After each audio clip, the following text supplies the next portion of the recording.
Alrighty, we are going to go ahead and get started. Welcome everyone to HexPEKK in Focus. Appreciate you taking the time to join the ADDMAN group today to discuss this high-performance polymer. A little bit of housekeeping before we get started. We turned everyone's camera and microphone off, but we do encourage that you put your chats in the question box, and we have a dedicated Q&A session at the end where we'll go through anything that the group has to ask. A recording will be sent out after we conclude the webinar, and you can look at that in the future. And again, the ADDMAN team is available for any questions you may have. What we're going to be covering today in this session, we're going to hit on why B-basis data matters and how it accelerates certification. We have a great guest speaker here to talk through this whole process for you guys. We'll run through HexPEKK's proven performance in some mission-critical environments, and then also share some real-world applications of the technology. I'd like to introduce a couple of our speakers for today's session. First off, we have NIAR guest speaker Rachel Androlanis. Rachel is the Director of Advanced Materials Research at Wichita State University. And Rachel has a rich history of experience with advanced materials in the aerospace and defense realm. She works on current additive manufacturing part qualification projects for various Department of Defense customers. Next up, we have Keith Schneider. Keith is the general manager of ADDMAN's polymer business, and he brings over 20 years of manufacturing experience from the production line to the leadership level. He guides operational excellence out of 2 of our facilities, and customer success is always at the forefront. We also have Zoe. Zoe is a program manager at ADDMAN who came to us recently from Hexcel through the acquisition of the HexPEKK technology. And Zoe has a significant background as well in aerospace manufacturing and quality systems. So without further ado, Keith, I'm going to kick it over to you and we can get rolling. All right. So we'll start out with just a quick explanation of what HexPEKK is. So it's our strongest additive polymer that we have in our line of various materials. And what it does, it combines PEKK with AS4 carbon fiber, about 30% carbon fiber. And we use SLS technology to create parts. It's pretty unique because it has some fantastic properties. But it also allows design freedom. So you can manufacture PEKK and PEKK a number of different ways, but using the additive technology allows us to give engineers design freedom and to create geometries that we've never been able to create with conventional methods. Some of the key benefits. So the PEKK material is similar to other polymers. It's lightweight. The unique properties of this material are that it's very strong. So it has a high strength to weight ratio and durability while it's significantly reducing the weight. It's also very thermal and chemically resistant. So the thermal properties allow us to get to an HDT of around 450 F. So you can use it in some really high temperature areas, but it also has superior chemical resistance, and that's inherent to the PEKK and PEKK family. So this can be used in areas where they're high temperature, but also they're seeing some chemicals that typically you wouldn't want to have in contact with polymers. And this material is a little bit unique because it is flight ready. So we have it on a number of different programs where it's actually in flight, production flight, and it has quite a lengthy qualification steps that were completed, as well as just a history of acceptance and performance. Getting into PEKK, so the PEKK material, this is the PEKK material, but it's a high performance thermoplastics. It's qualified from -300 to +300 F. It can go higher than that, but that's the range that we kind of qualified in for aerospace applications. It's FAR 25 flammability compliant. And we also do have a neat version of this without the carbon that's more for medical applications or biocompatibility applications. We're more just starting out on that one, and we'll have some more data. We don't have any true NIAR data on that one yet, but it's in development and with more to release probably in the next year or so. The carbon fiber and the way that it's added into this blend is a little bit unique. So there's some competitor materials out there that use similar carbon fiber, but they encapsulate it. So you end up with a carbon fiber that's encapsulated within the plastic, and you lose a lot of the ESD properties. So it becomes more of an insulative polymer. This here, the way that we compound it and we create the actual blend, it allows us to have some ESD properties that are pretty unique overall. Mechanicals, I won't talk to the mechanicals. They're there. They speak for themselves, and we have a ton of data that Rachel will be talking about later.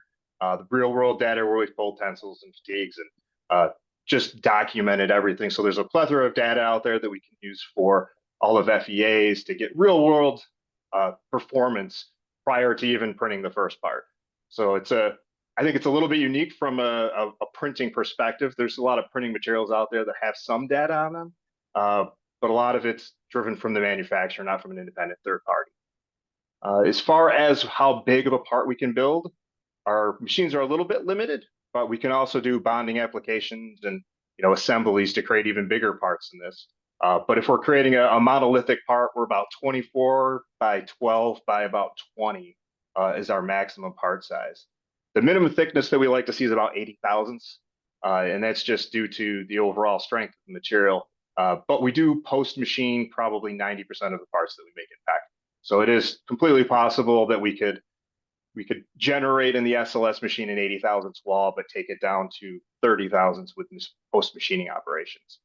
Same thing for the minimum hole diameters. As grown, we can do about an 80 thousandths hole diameter, but we can secondary machine holes down to 15 thousandths if need be, or much larger. So that having the secondary post-machining allows us to create a lot of features that you typically couldn't create in the 3D printing process, but it also allows us to provide some accuracies. You see the accuracies down below are as printed, but we can get to plus or minus a thousandths or less in some cases using CNC machining to further finish these parts, so that we can get some aerospace applications where we have fit and function. That's it's mostly the critical components, but we need to find those tolerance ranges to hit the applications. And some of the applications that we're in, it's this material I think has a pretty wide breadth of industries that it can really kind of excel in. Predominantly right now we're using it in aerospace. We also have some energy and some industrial cases, but right now our main focus has been aerospace. We do a lot of ducting and covers. You can see the assembly there would be many parts if it was conventionally manufactured. There might be a weldment if it was metal. If it was polymer, it would be bonded with a bunch of different pieces if they were all conventionally CNC machined or injection molded. With this, we were able to take a number of components, sandwich them all into a monolithic component, and it's one print. It comes out of the machine, it's done. We do some post-machining operations on it to just create some of the tolerances that's required for fit function, but allows us to create a geometry that you couldn't conventionally create with a great material. So this customer in particular had some thermal properties as well as some chemical things that it was seeing that it needed to be okay for to operate properly. So we were able to provide that, and it's the lead time is quicker. It's a monolithic part. It was just a really good fit. Structural brackets and mounts, as a metal replacement, we use this material. We can do some FEA to figure out exactly how we can create the best, most accurate geometry that provides the customer with the fit and function they're looking for, but also provides the mechanical strength that's required for that component. And typically that's done to lightweight a component, for a variety of different reasons, but a lot of aerospace components. And then connector and device housings, similar to the first piece. This is a piece that just has a lot going on, and we're able to consolidate a lot of different things in a print, and then just go in and touch up the areas with CNC machining that require the tighter tolerances. Yep. So as I mentioned, the integrated assemblies, thermal management systems. So this is primarily on the ducting side. So we're in a couple of applications for electronics where they're trying to transfer heat using air. So this material can be used to create a pretty intricate ductwork system, and it can be in that environment where it's seeing that 250F, 300F for an extended period of time. And you end up with the lightweight, you end up with the design freedom to build those structures, but you also end up with a material that can withstand chemical and all of the thermal situations that you're going to get into. We typically have a lot of qualification that goes on with these parts. So most of our applications are really driven by qualification data that we'll have later in the presentation. And then we're doing constant tensils within every build so that we can validate each individual build, and just a plethora of powder testing on every generation of powder that we have. So I think it's a little unique from a polymer standpoint. I know we on the ADDMAN side, we have both metal and polymer offerings. And on the metal side, it's more adopted to be really driven with qualification and data. But this is our first material that is a polymer material, this 3D printed polymer material that is really driven by data and qualification. In commercial space, we're in a couple different things.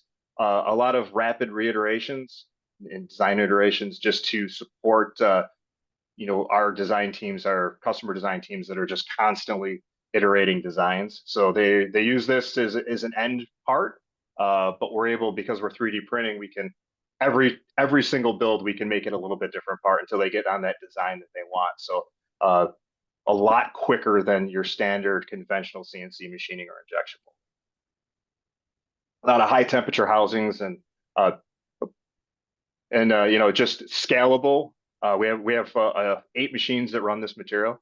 So they're 2 laser machines, so we can have a really high throughput from a 3D printing standpoint on this material. So why do customers want this material, and why would they adopt it? So the ESD advantage, some of our competitors have a similar material, so similar heat range, similar mechanicals. The big thing that we have is a static dissipative competitor of this material. So you can use it in the ESD application with electronics, and you don't have to worry about that material being insulated. So it's really ideal for those electronics, wire harnesses. We have a couple satellite parts that we use, and as well as the wide range of temperature that you can have this material see. So it's it can also go very cold and very hot. So it's a little bit unique from a polymer side that you have a material that has all of those properties. As far as when you transfer this into an alternative to aluminum, when you're doing aluminum replacement, it's about 50% lighter. So that's always good. It's not quite as strong as aluminum, but it's 50% lighter, so you can beef it up and end up with a pretty significant savings in weight. It also maintains heat resistance, up to 250 C, so you can really heat cycle this material and expect to have it perform day over day.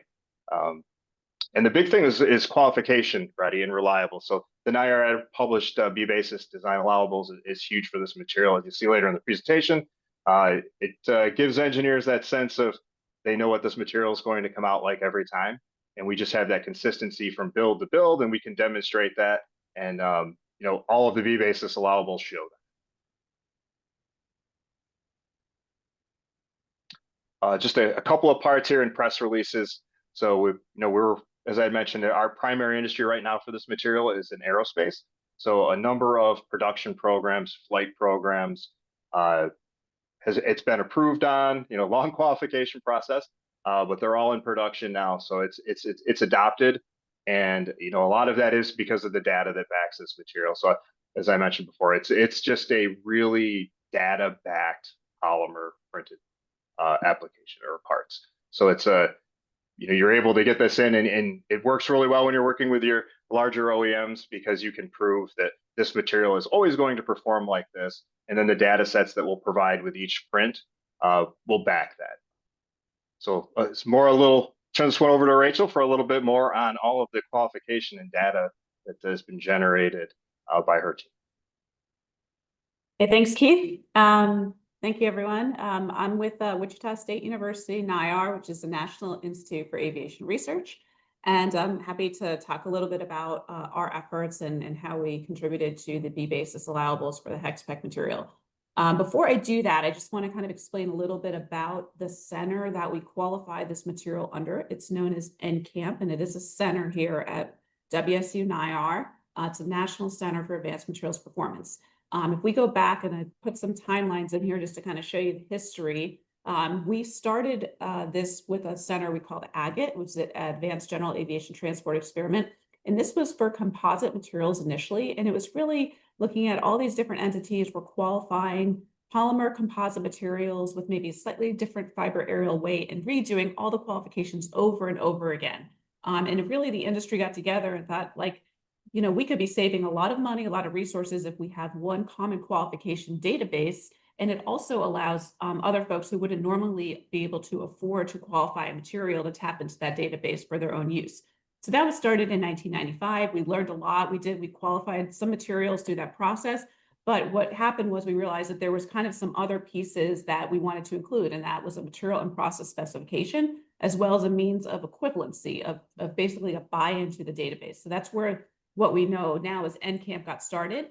And then, so it's really established in 2005. And then in 2010, the FAA approved it with further showing as part of a certification package. And I'll talk about that in a little bit. In 2014, EASA, the European Aviation Safety Agency, also followed suit and allowed us to have that kind of self-delegation authority for material and process qualification for NCAMP.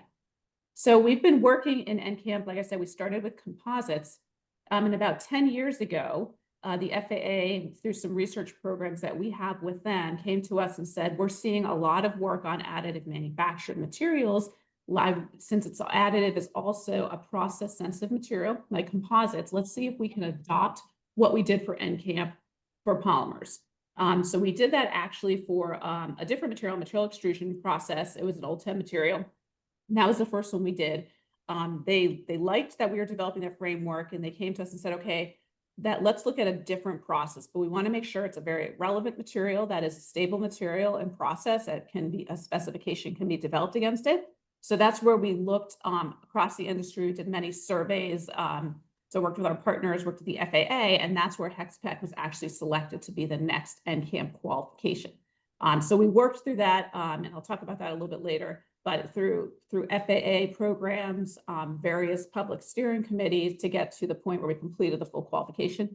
Took several years because we wanted to make sure that the framework established really characterized the important properties of the material and put the statistical rigor behind it and develop the material and process specifications so that it could be repeatable. I will note that on NCAMP, most of the databases are public. They're on our website, which I'll point you to at the end of my slides.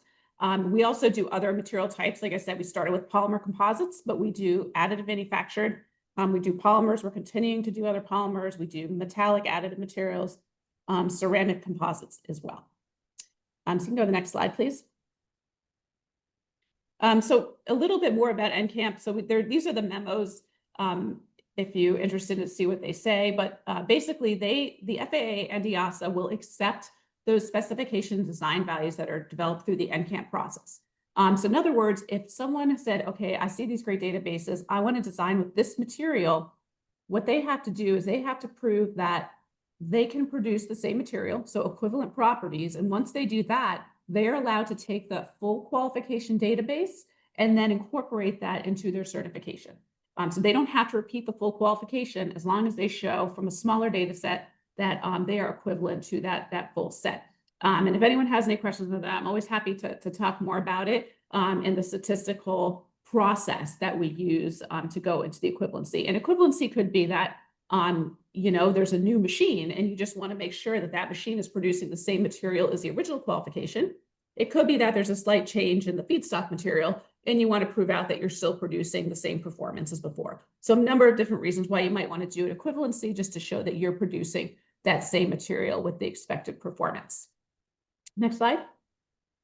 So in terms of NCAMP, traditionally what we've produced is we'll call, if you look at a building block, from coupon level all the way up to full components, what we're doing in NCAMP is really that lower level of the building block. So these are industry shared material property data sets, and they will fulfill the requirements for that. And when you look at, you're still going to need to do your other types of testing where you go up to element, subcomponent, and component testing. But you always need to start, at least from an FAA certification perspective, to show that your material and process are repeatable and reliable. And that's what NCAMP will give you. So it does a ton of testing, going through all the rigors and audits, test witnessing, going through all the public reviews. So you know that what you have in the end is it's been looked at really by the experts and it's been done in a rigorous way that it's repeatable. There is the policy memo, like I mentioned, if you're interested in seeing it. Although it is FAA, I will also note that a lot of other folks use this in the DoD and NASA, so it's not exclusive to FAA, although they're the ones who put out that policy memo. It basically states that material specifications that are developed with the NCAMP standard operating procedures, which you can read on our website, are compliant with their regulations, and they are acceptable with compliance, but you do need to show that you can validate the applicability of your data to your project with a limited test program. And that's what I'm calling the equivalency. So it's really a small procedure, and there's some FAA circulars that go through how that equivalency works. And I cite one of them there. If you did a Google search, you would find that DOT document right away. Next slide. So now going into actually how we qualified the material. I was involved myself from the very beginning of selecting this material, of going out and seeing how it was produced. Did multiple trips actually when at Hexel to go through understanding the entire process, making sure that it was the parts that were in the specification were documented well. The first thing we did, though, after we worked through some of those details, what we call a pre-qualification. So before we jump into kind of the full qualification, we want to make sure that we are understanding how the material behaves, what the appropriate test methods are, what our batch sampling is going to look like, and geometries of test coupons. So we did a lot of work. It was probably almost 2 years of pre-qualification work, which it seems like a lot of time, but in order to be really successful for that qualification, we need to fully understand all of these nuances of the material and how best we can set up the qualification. So we did a whole pre-qualification, a couple snapshots of here, maybe some different geometries we looked at for tension, and then some of the different results of the different test methods we looked at, and looking at different environmental conditions and looking at what our coefficients of variability were. And did we run into any issues in the test lab with the material of having kind of a failure mode that was maybe unacceptable? So we really guided all of the qualification through that pre-qualification. We actually have drafted a report submitted to the FAA that can walk you through some of the decisions that were made in that pre-qualification. It hasn't been published yet, but that should be available probably sometime early next year. Then that led us into the NCAMP qualification, which we were, fully ready to work on. And I showed you a couple of the build layouts. One of the build layouts there was 3 different build layouts in order to get all the test coupons we needed. And this was the X, Y, and Z, right? The full build volume. We looked at sampling for all of our different coupons through there. The bottom chart is really showing the different machines that were used and how we did our samplings, because we look at different runs on each machine as well as different lots of the raw material. And all of that is fully tracked and fully traceable. And then in the end, and I'll show you what some of the data looks like in a minute, what the properties tested were. But in the end, there really are 4 main reports that are published, and these are all available on our website. There is a material specification, a process specification, and then there is what we call a material property data report. And this is a summary of all the data, including all the raw data, the summarized data with some basic statistics, basically all of your results. And then there is a statistical analysis report that gets into what we recommend for B-basis values and how those were calculated. So those 4 reports are available on our website as PDF files. And if you download those and have any questions about them, you can reach out to me. I'd be more than happy to walk through any of that with you. Next slide. So not to go through every single test method, but the reason I wanted to put these slides in there is to kind of give you an idea of what was included in the qualification. So for all the properties, mechanical properties that are listed here, have the test methods. And, like I said, in the pre-qual, we did a lot of work to make sure we got the appropriate failure modes for all these test methods. We looked at different environmental conditions. For FAA certification, certain environmental conditions are required. So we wanted to make sure we included those. We always do the minus 65 for the key properties, and then the room temperature. And then in this case, we did both 180 and 250 degrees Fahrenheit and ambient conditions. And then we always do a moisture condition sample. So that's a 250 wet. And you can see that we did all of those conditions for many of the key properties. Some of them were kind of design properties. We didn't do all of them, but we still did some of the key temperatures. On the right, you'll see that we looked at actually multiple build orientations. And so, if you look at this, if you look at every environmental condition and every build orientation, there would be a lot coupons, and there were a lot, there were thousands. But what we did was we talked to our industry groups to decide kind of what are the most important build orientations, and the XY and the ZX were the ones that by far the most important. So we wanted to make sure we had those orientations for all the properties. And we also looked at some of those other orientations for some of the key properties as well. So you'll see in the reports, they are separated by build orientation. And in some cases, you might find a big difference between the orientations. In other cases, you find that you might be able to pool them together. Next slide. So we also do, as part of NCAMP, not just mechanical testing, but we do physical and thermal testing as well. And being that this could be used, say, for aircraft interiors, there's a lot of flammability testing, smoke density and heat release testing that's required. So all of that data is included in the material property data report. Another part of NCAMP, which you probably can barely see it in here, but it is in the report, is we do fluid sensitivity testing. So we do a soak in these many different fluids that are required by the FAA for a certain period of time, and we look at for a number of days, and we look at room temperature, elevated temperature testing to really understand what the degradation of the performance of that material is under those conditions. Whether or not that's useful to you, it may be not applicable, but for some folks it certainly is. We want to make sure that we include all that fluid sensitivity testing. So that's part of this report as well. Next slide. So if you're not familiar with when we talk about structures for aircraft, we tend to talk about A and B basis. In composites, most of the work is centered around B basis, and that's typically for a redundant structure in which the failure of the elements would result in applied loads being safely distributed to other load carrying members. So that is typically how composites are used in aircraft, and that means a 90% probability with a 95% confidence. And so what I tried to do here is I listed, some of the FAA regulations related to B-basis, but these are the values that are typically used in design, and they're used to minimize the probability of any structural failure due to the material variability. So a B-basis calculation is going to be based on a number of factors. This is a very simplistic equation of it, right? It's showing your mean minus your KB, which is your appropriate constant based on CMH17, but there are different statistical distributions and your sampling and your sample standard deviation. So you're really looking at the material variability that you have as well as the number of samples that you have. So that's how those are typically calculated. There's a whole flow chart of how you choose based on your observed significant level, whether you can pool across environmental conditions, how the material, how the data is distributed. That will kind of guide you on the exact calculation for B-basis. But this is kind of a simplistic view. And if you're familiar with CMH17 and Volume 1, Chapter 8, there's a whole section on statistics, and it'll tell you how those knockdowns are calculated, depending on, again, what statistical distribution that your material data fits into. Next slide. So this is a very brief sampling of the statistics report, but I did want to show it to you just so, I think the heading here was wrong. I just realized this should be the statistics.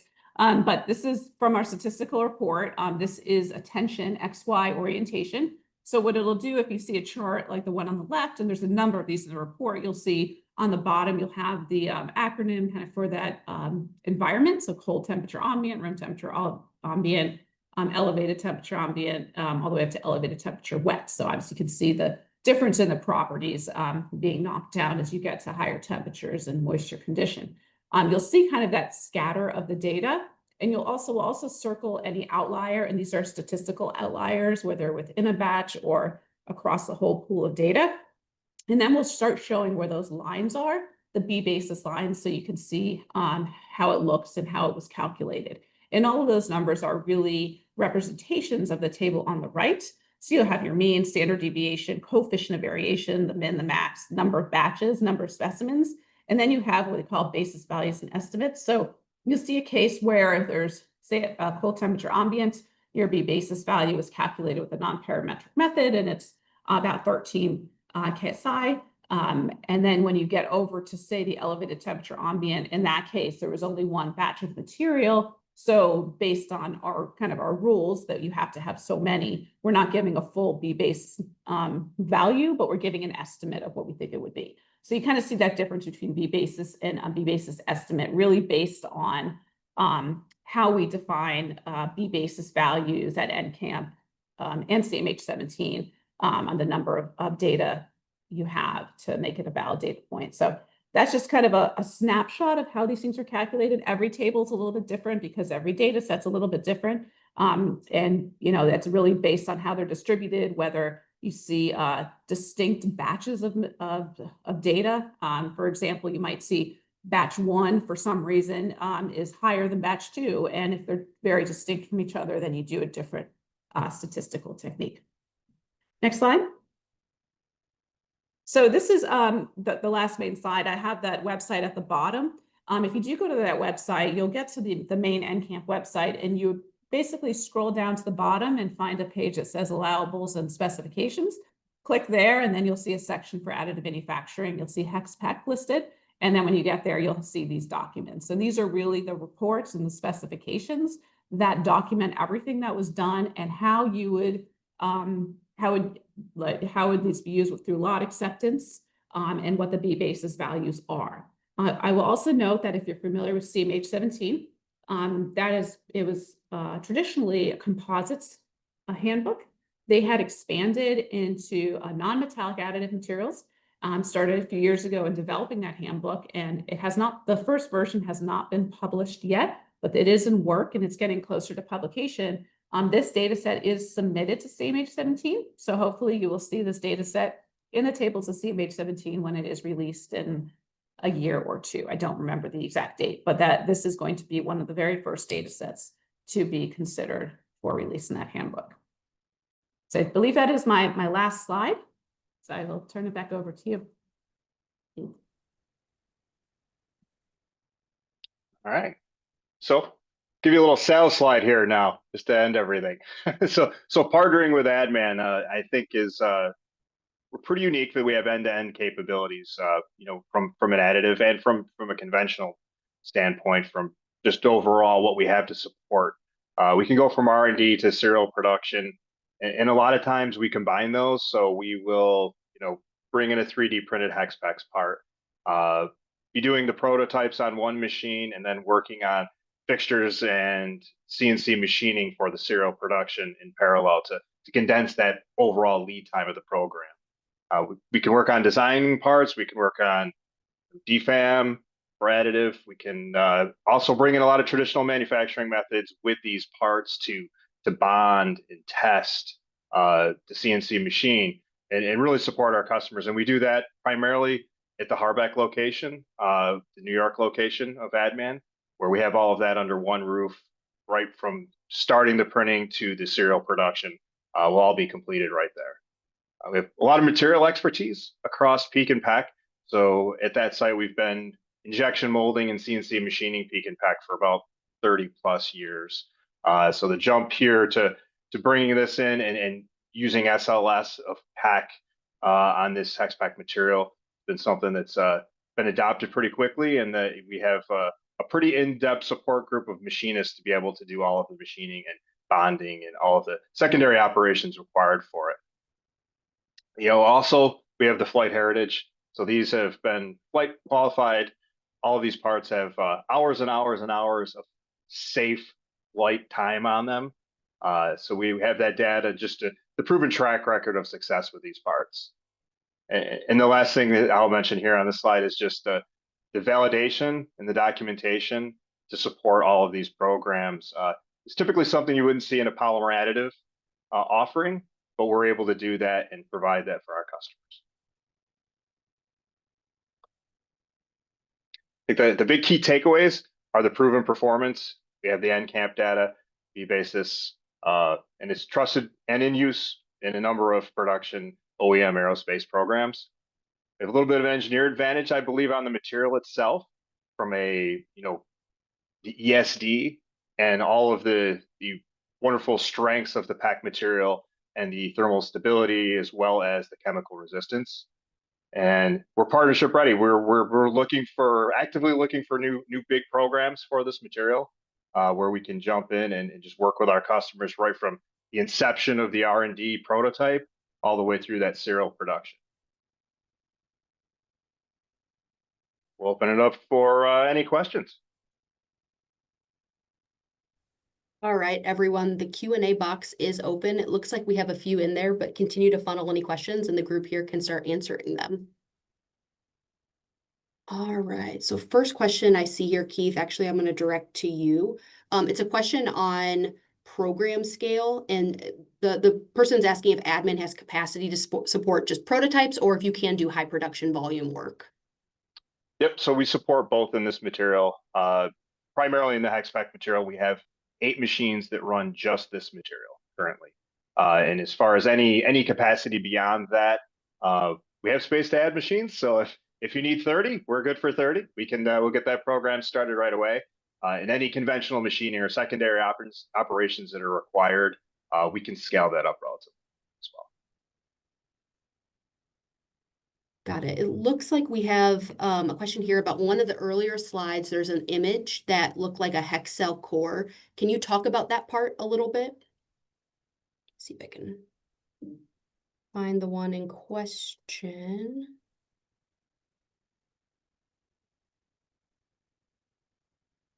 Zoe, this probably is a good one for you on the sample parts. Trying to find which one we're talking about. Is it this? I think it's this one here. Yeah, this was just an R&D bracket, just designed to, mimic what potentially someone what we would see. So there was we do a lot of satellite bracketry that is kind of have similar geometry. Perfect. All right, there is a question here about Keith or Zoe, I think either of you chime in, but can you provide some examples of AM parts that have been accepted for use in engine environments, such as heat, vibration extremes, etc.?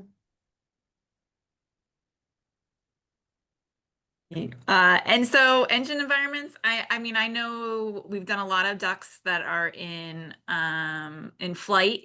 So they are exposed to the extreme environments associated with that. Some of them are like the ducting associated for the pilot windows, internal ducting associated as well. We've done some stuff for the CST program. So that was one of the slides I think that Boeing issued the press conference. I think we had over 100 different part numbers that went up in the CST crew capsule.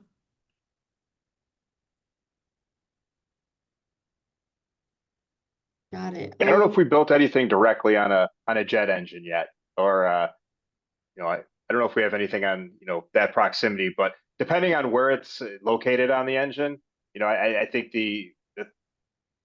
we'd have to look at the thermal range that it's going to see or what would be there.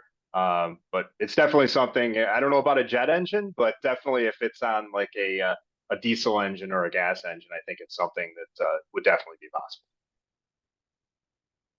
Rachel, we have a question here about the NCAMP data. The person's just curious how stable the process is at scale, and does this eliminate basically machine-to-machine variability across the board?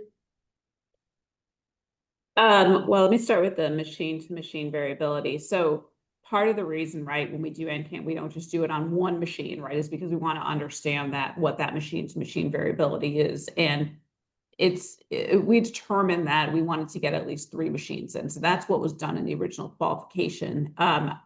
Think that, of the 8 machines that I believe ADDMAN has, they are all configured the same. I would still expect that, when they bring in a new machine that it wasn't originally qualified on, that they do some limited testing to make sure that it meets that criteria. But I think that, across the board, it's shown to be stable, at least with the machines that we've used, but you would need to prove that out every time that you do that. And can you repeat the first part of that question to make sure I'm understanding it correctly? Yeah, just curious if the process can scale as additional machines are added, I think is what they're trying to get at. Oh, yes, absolutely. Yes. This was just the initial material qualification. That's one of the points of NCAMP is that the database actually can grow. You can pool that data in and make sure that it is poolable, that it is equivalent. And that's kind of how NCAMP was built, to show that you could pull all the different data sets in from different suppliers to ensure that you still have a stable process. And depending on the material, there's times when we go back materials that have historically been made and really look at that statistical process control over time. This is still a newer material, so that hasn't happened yet, but that's still definitely an option as we see the use for this grow, more machines come on to start looking at that stability over time. We've done that with a couple of other additive materials because, as you know, additive manufacturing machines can be all slightly different from each other, even with the same serial number. So we're very aware of that. So we do spot checks on those at times just to make sure that we're still able to achieve the same performance values that we did with the original qualification. And oftentimes if people are getting different values, it turns out because their machine was configured very differently. So there are cases where they have to do some parameter tweaks. This material and machine combination are unique. And so I don't know if that would be as much of an issue for this particular one. It's been only produced on the machine that ADDMAN uses right now, which is, I don't remember the actual machine type, but they're all the same, right? All 8 of them are the same. Yep.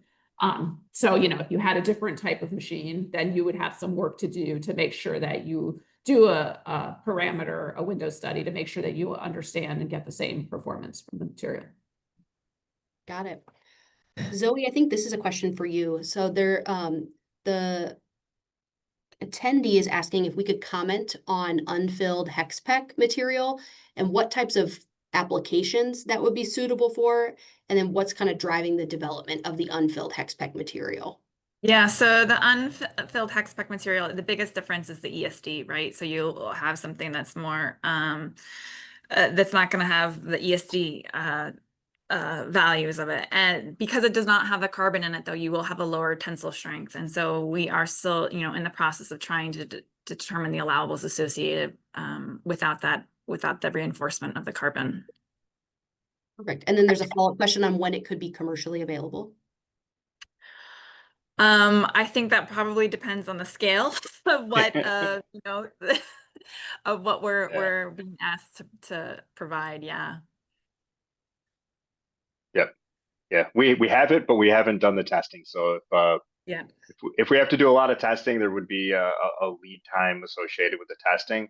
But if it was something that a customer wanted to approach in the near future, we could definitely scale and offer it. Just we wouldn't have all of the massive data behind it. We could get tensils and things pretty quickly and pull those in house, but we wouldn't have just the huge allotment of data on the neat version. We have a question here on just where you can get parts with this material. Are ADDMAN and HexPEKK the only source, or is it available, just widely available, the material? Keith, probably a question for you. Yeah, currently it's just available through ADDMAN. So we are looking at scaling that potentially, but at this time we have the machines and we're the manufacturer of the material as well. So it's only available through ADDMAN. I'll toss this up to all the panelists here. There's a question about game-changing applications that we see kind of coming down the pipe that utilize this material. Is there anything that you guys think will be the next big thing that's widely used in aerospace and defense?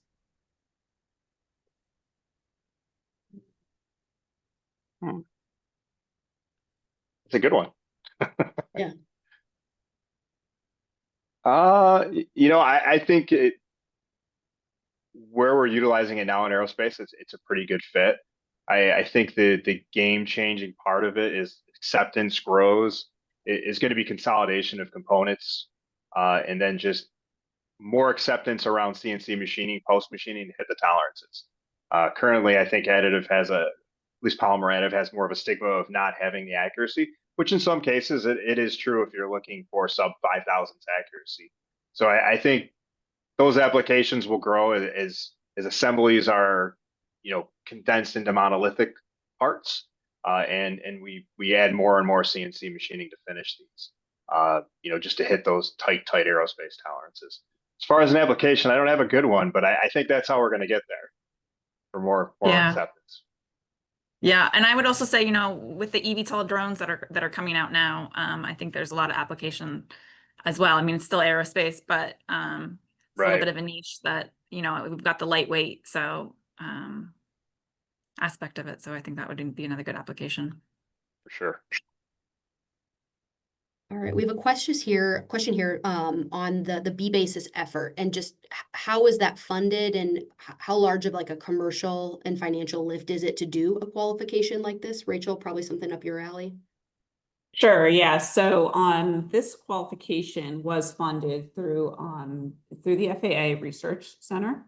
And we are Wichita State is a center of excellence, and we do research for the FAA. They typically determine what their needs are, and their needs are really based on its safety, of course. So, and making sure that they understand how materials should be qualified to ensure their safe use, right, on aircraft.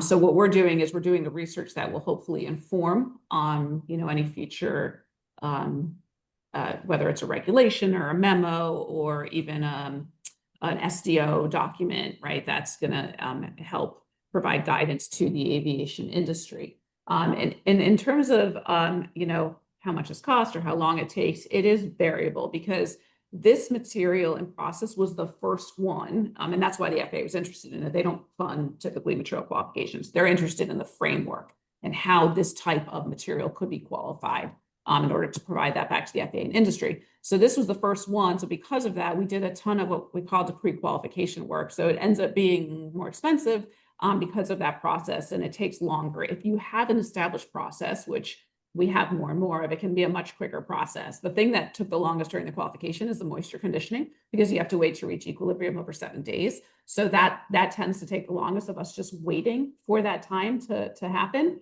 But it could take a full B-basis qualification could take 1 to 2 years, depending on how stable and ready that material and process are, how long the moisture conditioning takes, and things like that. If you're interested in specific numbers, you can reach me offline because there's such variability in the numbers. So I probably need some information to give you the right answers. We typically do static properties in the base qualification, but oftentimes folks are also interested in fatigue. We actually did do some fatigue on this material, but it's not part of the main NCAMP process. So that's kind of a separate report. But most NCAMP qualifications are static properties only. So hopefully that helps answer that question. Thank you, Rachel. Yeah. All right, ADDMAN crew, we have a question here on typical lead time for kind of a standard build of HexPEKK parts. Yep, standard build we can turn around, depending on inspection requirements, how in-depth the inspection requirements are. We can turn a build around in a week or less. If there are a number of different setups and CMM requirements, it may take an additional week there. If we have a large inspection requirement on the FAI, but we could turn a bird and builds pretty quickly in 3 to 5 days typically. All right, Zoe, I feel like this one makes sense to direct to you. How do the off-gassing levels of HexPEKK material compare to traditional PEKK type materials? So I think PEKK does not have any significant outgassing. I am not sure actually in comparison to the other polymers though. So I will have to look into that.